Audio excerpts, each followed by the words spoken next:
Hey! Tambala na! At eto na sila, ang nag-iisang masugid na tagahanga ni Nicole Yala.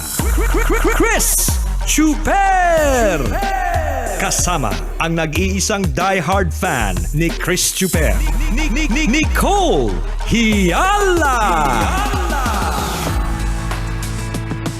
Mula sa Mahiwagang Burnay, ang kwento.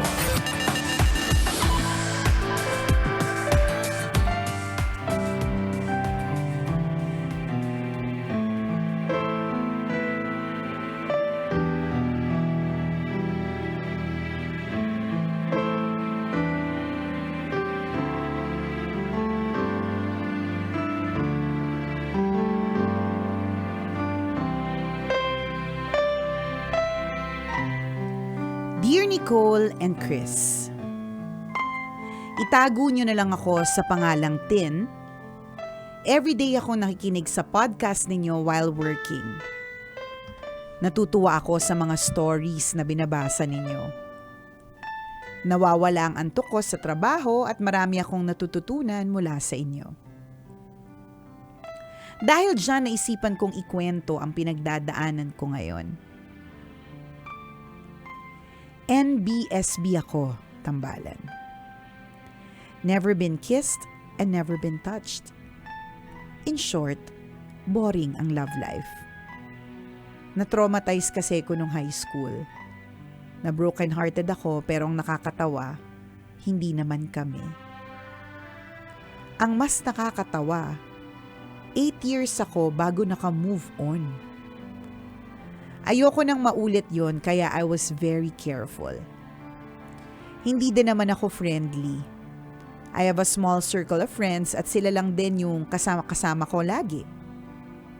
Madaming sumusubok na kausapin ako pero hindi ako interesado kaya hindi ko pinapansin. Sabi nga ng mga friends ko, intimidating daw ako. Ang totoo, front ko lang yun. Ayoko lang kasing ma-reject na naman in the end.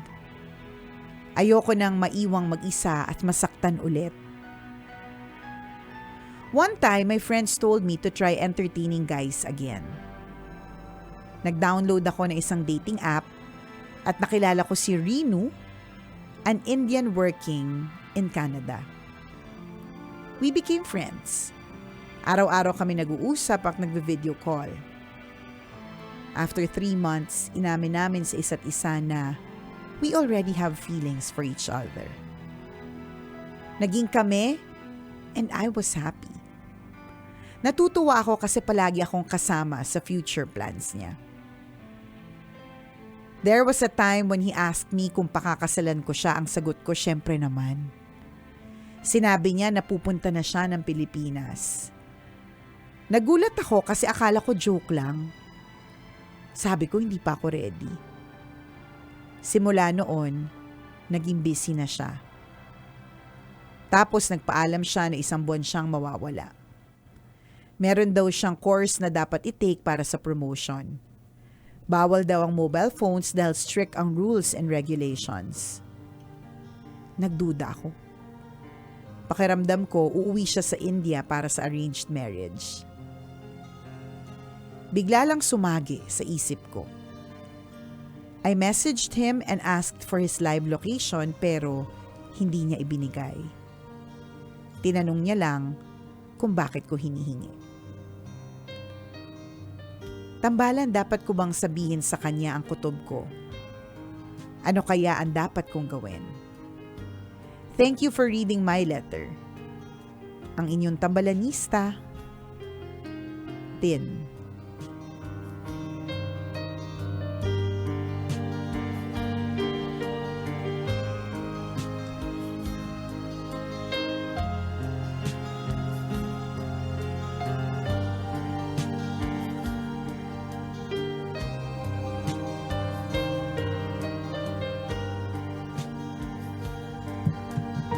Okay. Dami na namin problema. Intindihin ka pa ba namin, Tin? O, bala ka na nga sa kutob mo. Eh, kung ano yung kutob mo, mali ba namin dyan? Iba yung kutob namin eh. Nakakaloka, nakadagdag ka pa eh. Dumadagdag ka eh. Nakakainis.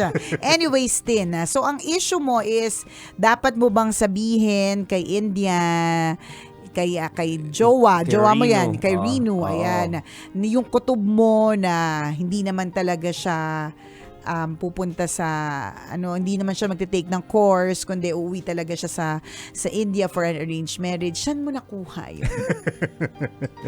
'Di ba sabi niya, wala lang, sumagi lang sa isip ko. 'Di ba? Tapos namroblema na siya. Namroblema na siya. Oo. Ito na naman po tayo sa fear of the unknown. At minsan yung fear of the unknown na yan, nanggagaling din sa atin. Nanggagaling din sa atin yung mga isipin. Kasi wala namang nagsabi. Tapos, pakiramdam ko, uuwi siya ng India para sa arranged marriage. Ano yun? Although, I think ginagawa pa din siya ngayon. Hindi ako sigurado. Or kakapanood mo lang ba ng mga taga-India na may documentary ka bang kapanonood lang, kaya yan yung sumagi sa isip mo. Sa totoo lang, dagdag isipin ka para sa amin. Sa totoo lang.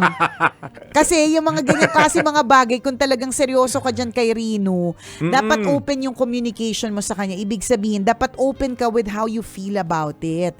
Noon diba? pa man. Noon pa man. So, yung ganyan, hindi sabihin mo sa kanya, natatakot ako na mawala ka sa feeling ko, kaya syempre nagtatanong talaga ako. Ganon. Oo. Pero Englishin mo, di ba? Kasi baka hindi niya mag-gets. Oo. Ganon. Bahala ka na kung paano i-construct yun. Yan. Basta usapin mo siya. Pero 'di ba, kung halimbawa nga, obviously sa history mo ng kaya ka namang ganyan kasi takot ka na umibig. Pero hanggang kailan ka matatakot? Hanggang kailan lagi nga manguna yung feeling mo naiiwan ka, yung feeling mo nahihiwalayan ka, yung mga ganon. Isipin mo, mas maganda nga yung, tingnan mo ha, nasaktan ka dati, hindi naman naging kayo. Hindi ba't mas maganda yung nasaktan ka kasi naging kayo, tapos naghiwalay kayo, pero tikman mo na siya? 'Di ba? Sa bagay, yun, no? Hindi natin masasabi. Kasi Sabi nila yung mga taga-India. Charot! Hindi yung sinasabi yung klase ng pagmamahal. Yung klase ng pagmamahal dapat di ba? Sabi daw nila, di ba?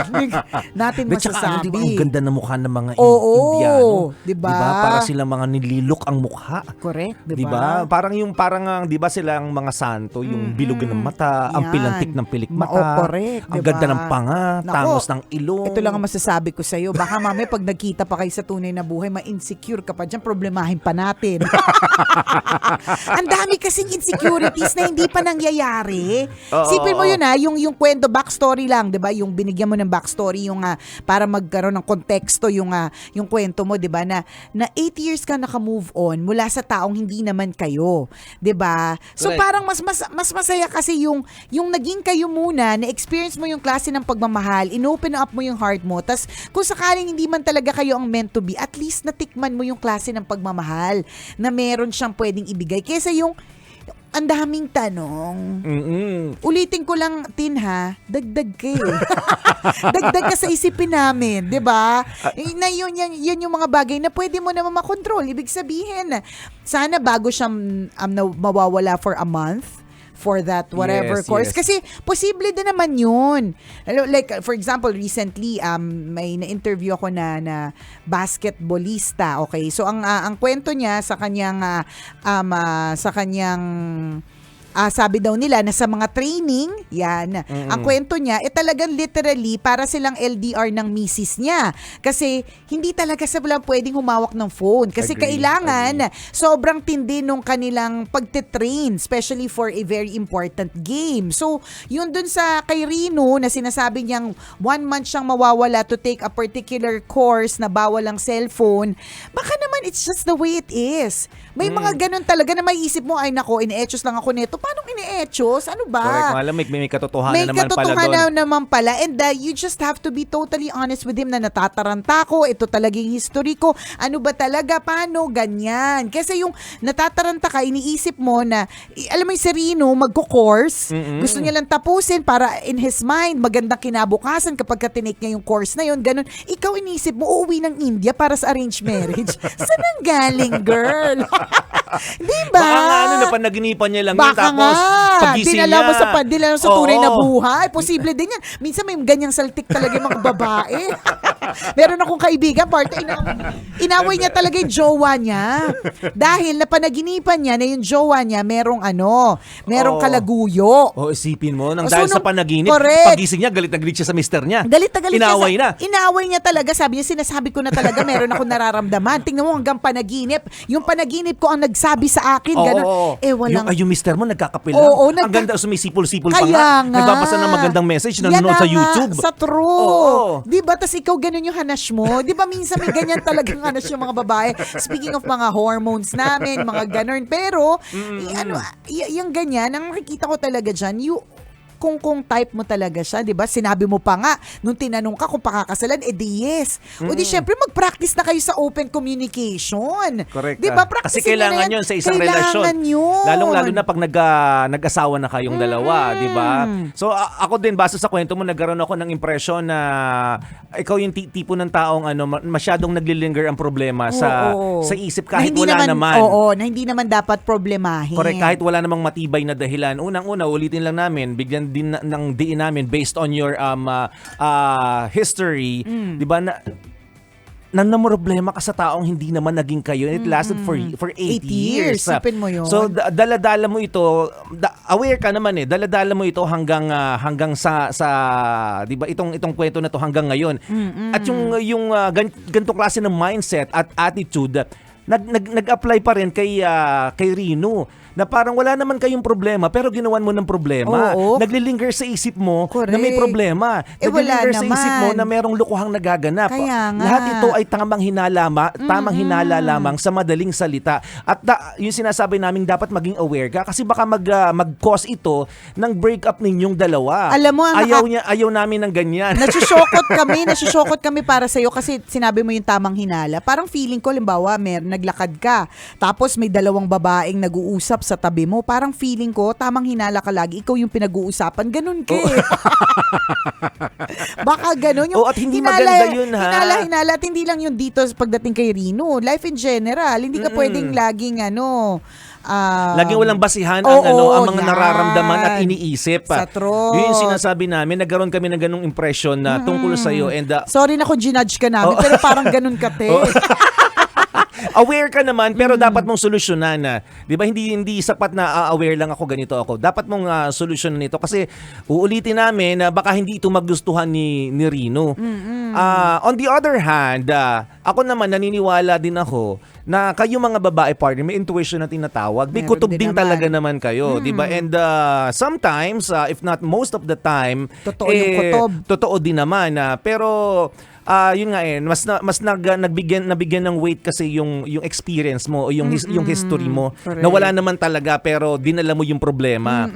So, ganun din ngayon. Parang wala naman talaga pero dala-dala mo yung hinala. Oo, so medyo hindi namin bibigyan ng diin yung intuition mo, yung kutob na sinasabi mo. Parang Talagang kung hinala halimbawa, lang ito. Kumbaga sa 1 to 100 na kutob levels, nandun ka sa 1. Oh. Walang bearing. ganun. Hindi masyadong yung kutob mo, parang hindi mo pwedeng you do not rely on your kutob. Ganyan. Kasi mukhang mukhang hindi ka ganun. Yun yung base lamang naman sa kwento namin. Kasi maaaring kaya ka din ganyan kasi meron ka ding nakikitang loophole sa mga kwento, red flags kay Rino. Hindi din namin alam. Ito lang ay base lamang sa mga information na binigay mo lang din sa amin. Diba? Ikaw ano mas nakakakilala sa kanya, di ba? Sa tingin mo ba may nagkaroon na siya ng history na nanloko siya sa'yo? Correct. O nagsinungaling siya sa'yo? Oo. Nag-imbento ng kwento? Yan. Nahuli mo ba sa cellphone na merong ibang babae? Or may yung kinakausap mga na ganon, iba? Diba? Or di naman kaya ka nag-iisip ng ganun kasi hindi ko alam, ayoko na isipin yung Oo. mga iniisip mo, nakaka-stress.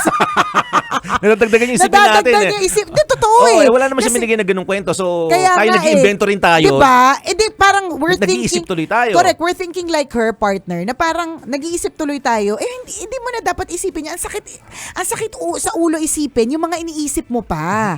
Diba?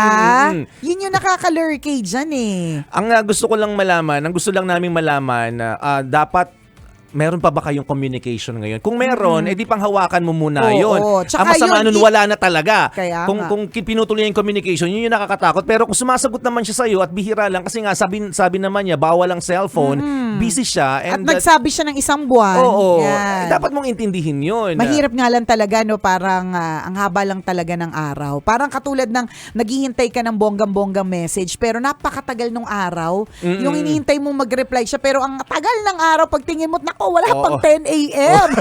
Pero kanina ka pa nag-aantay ng message. Ganun talaga. So parang yung 1 month na yan to wait is it would feel like a year or a decade. Pero kailangan mo pagdaanan kasi ganun, una sa lahat, LDR naman din talaga kayo. Oo. So, di ba? Tsaka huwag mo na hintayin. Ayan, maglibang ka muna. Lilipas din ng isang buwan. Sa true. O mag-worry tayo, mag-message ka ulit sa tambalan kapag 3 buwan na.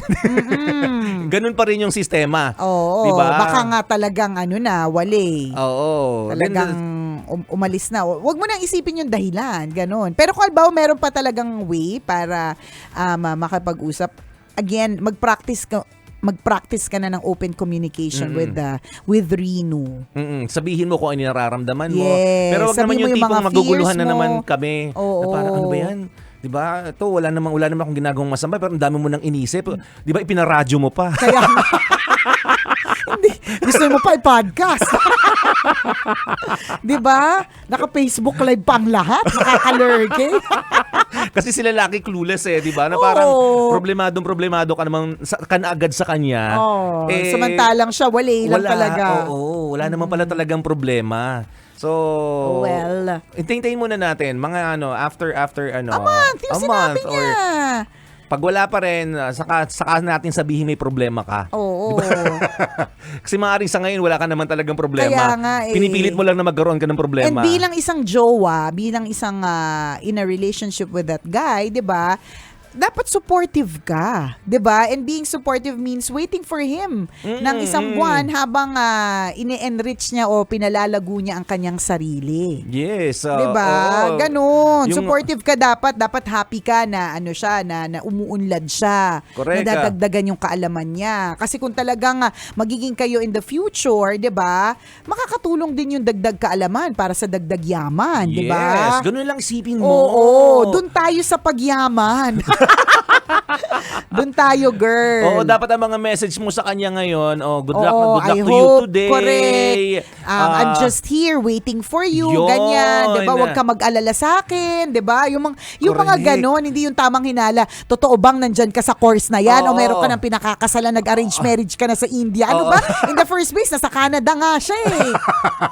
Doon nga siya nagtatrabaho. Oo, di ba? Kasi yung ramdam ng lalaki yun na parang, ano ba, nakakagulo ka? Oo. 'Di ba? Ganun yung mararamdaman niya.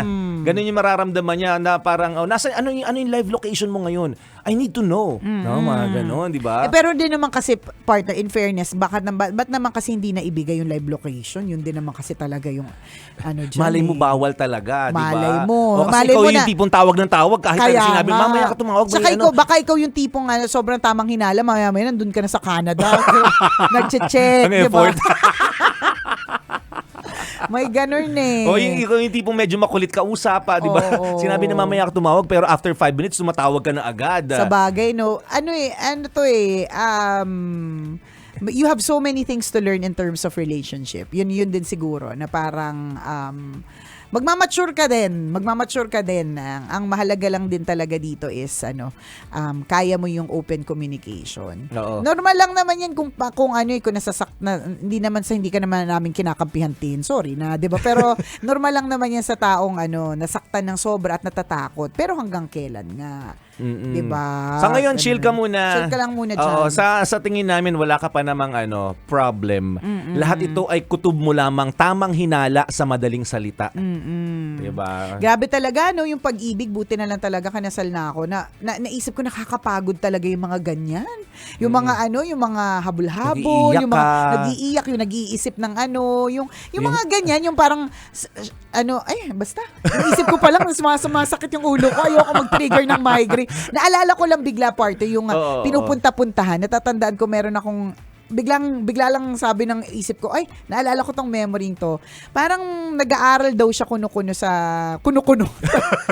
Di sigurado. Parang may school sa Meralco or something. Parang ganun. Sino naman ito? Sino Basta kinukwento mo? di ba, wala pa ako sa love. Okay. Parang ganun. Tas, as in, parang sa sobrang tamang hinala ko, pupunta talaga ako. Tapos sinisilip ko talaga siya sa classroom.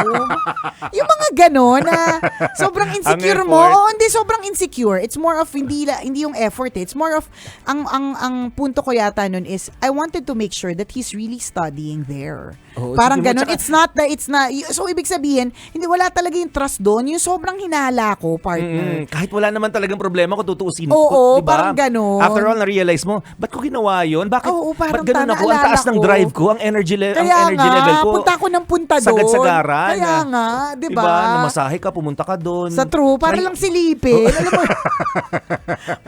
parang tanga. Siya chill Siya, lang. chill lang, nag-aaral. Parang ganun. Basta parang ganun. Di ba? Nakikinita ko yung ganyan ka eh. Nakakapagod yan, girl. Chill ka lang. Chill ka muna. Wala naman kayong problema. Hindi ka Oo. naman niya sinapak. Hindi ka naman niya, di ba? Wala kaming nakitang Ganito na lang, girl. dapat mong ikaparaning. Ito na lang, girl. Sali ka na lang dito sa fans ka namin. Pwede. Diba? May chance ka na manalo ng 2,500 pag nanalo ka pa, diba? Baka makalimutan mo yung problema mo, makalimutan panandalian. saglit, diba? Oo. Kasi may mapupunta ka ng grocery. Yan. Kasi yung pinang-grocery mo, lulutuin mo. Ang dami Yan. mong gagawin, diba? Pwede nga, pag nanalo ka ng 2,500, pabarya mo. Oo. Pabarya mo, tapos isa-isa mong bilangin, diba? Ganyan. O sige, sali na sa ating Fanscan. Dahil Manila, scan mo na! At this point, para sa lahat ng mga kabisya natin na naka-tutok, ito na po ang ating QR code. We're flashing it on our screen sa ating Facebook Live. Ang QR code na ito ang magbibigay sa iyo ng posibleng chance to win 2,500 pesos! Eto na.